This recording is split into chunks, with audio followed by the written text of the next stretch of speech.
Sony Corporation, one of the world's largest and most successful electronics companies, has a long and fascinating history rooted in post-World War II Japan.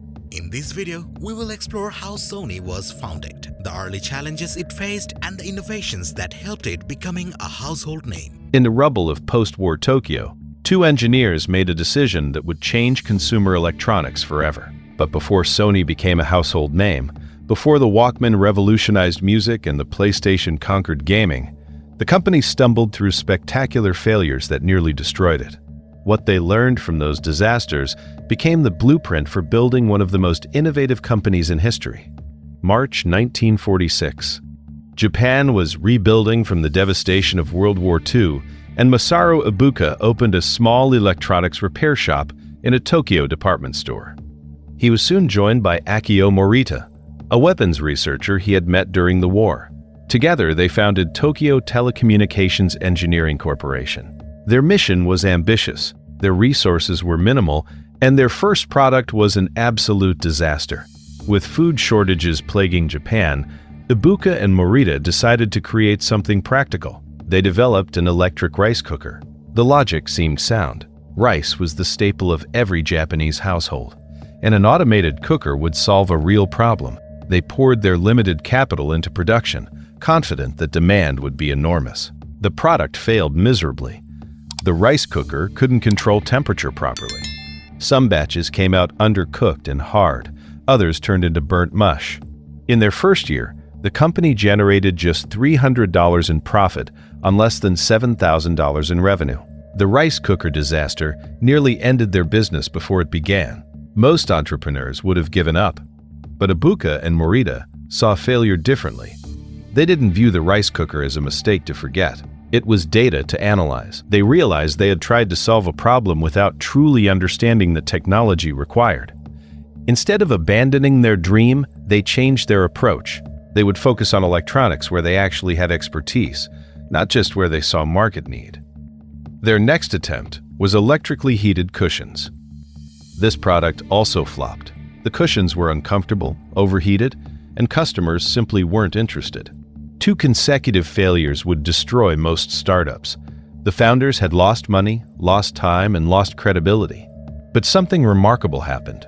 Rather than becoming discouraged, they became more determined. Each failure taught them what not to do. They were learning the most expensive lessons in business, and they were paying attention. In 1949, salvation arrived in an unexpected form. The Japan Broadcasting Corporation imported a tape recorder from America. Ibuka saw the device and immediately recognized its potential. This was technology they could work with. Unlike rice cookers or heated cushions, tape recording aligned with their electronics expertise. They created 2 prototypes, one for industrial use recording 60 minutes, another for households recording 30 minutes. But they faced a problem. Japanese consumers had never seen a tape recorder. They had no idea what to do with one. Here's where Morita's genius emerged. He found an American military booklet called 999 Uses of the Tape Recorder. He translated it into Japanese and distributed it widely. Suddenly, people understood the possibilities. They could record meetings, preserve memories, capture music. Sales began to climb. The company moved from their cramped workshop to a larger building. They had finally found their breakthrough. The tape recorder's success taught them a crucial lesson that would define Sony's future. Technology alone wasn't enough. They needed to help consumers understand why they needed the product. The company's next major move came with transistor radios. American company Regency Electronics had already launched a transistor radio months before Sony's TR-55. But Sony's product was superior in quality and power. Morita and Ibuka traveled to America to market their radio, but they hit an unexpected wall. Their company name, Tokyo Telecommunications Engineering Corporation, was impossible for Americans to pronounce. It had no brand appeal. They needed something global, something memorable. They chose Sony, derived from the Latin word sonus, meaning sound. In Japanese, Sony also meant young adults who loved innovation and creativity. In 1955, they officially changed their name. This decision showed remarkable foresight. They understood that success in global markets required more than good products. It required a brand that transcended language and culture. Sony wasn't just a company name. It was a promise of innovation that anyone, anywhere, could understand. In 1963, Sony released a product that seemed destined for success. The portable television was compact, well-designed, and ahead of its time. But it flopped. The picture quality couldn't compete with larger sets, and consumers weren't ready to sacrifice viewing experience for portability. Another failure, another expensive lesson. Sony learned that being first wasn't enough. The technology had to be ready, and so did the market. Then came Betamax in 1975. This failure became legendary. Betamax offered superior picture quality and compact tapes. Sony was convinced it would dominate the home video market. But competitor JVC launched VHS a year later. VHS tapes could record for 2 hours, enough for a full movie. Betamax could only record 1 hour. Sony focused on technical superiority. JVC focused on what consumers actually wanted. VHS also had a massive advantage Sony overlooked. JVC licensed their format to multiple manufacturers, creating an ecosystem of partners. Sony kept Betamax proprietary, limiting production and keeping prices high.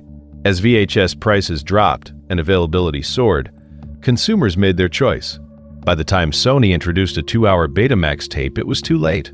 VHS had won the format war. Betamax became one of technology's most famous failures. But Sony did something remarkable with this defeat. They studied it ruthlessly. They identified exactly what went wrong. They ignored consumer needs. They prioritized technical specs over practical use. They refused to build partnerships. They learned that the best technology doesn't always win. The most accessible technology does. This lesson would transform how Sony approached every future product. In 1979, Sony launched the Walkman. Company engineers were skeptical. The idea of personal portable music seemed absurd. Why would someone want to listen to music alone through headphones when they could share it with others? Morita insisted. He understood something others missed. People wanted to control their music experience. They wanted to take their favorite songs anywhere. The Walkman launched on July 1, 1979. It sold over 285 million units. The Walkman succeeded precisely because Sony had learned from Betamax. They priced it competitively at $150. They marketed it brilliantly, hiring young people to walk around Tokyo wearing Walkmans and offering strangers a chance to try them. They focused on the experience, not just the technology. The Walkman created an entirely new market and made Sony a global household name. But here's the fascinating part. Even the Walkman had a clever deception. The early models didn't actually fit in standard shirt pockets. Sony customized their sales staff's pockets to make the radios appear pocket-sized. When they realized the truth, instead of redesigning the product immediately, they focused on marketing the portability concept. By the time competitors caught up, the Walkman brand was unbeatable. Sony's learning curve continued with the compact disc. After the Betamax disaster, they partnered with Philips to develop the CD format. This time, they secured agreements from companies across Japan, Europe, and North America before launching. No format wars, no proprietary lockdown. The CD became the industry standard and revolutionized digital music. Sony had finally learned the power of collaboration. The PlayStation story shows how deeply Sony had internalized these lessons. Originally, Sony partnered with Nintendo to develop a CD-ROM gaming system.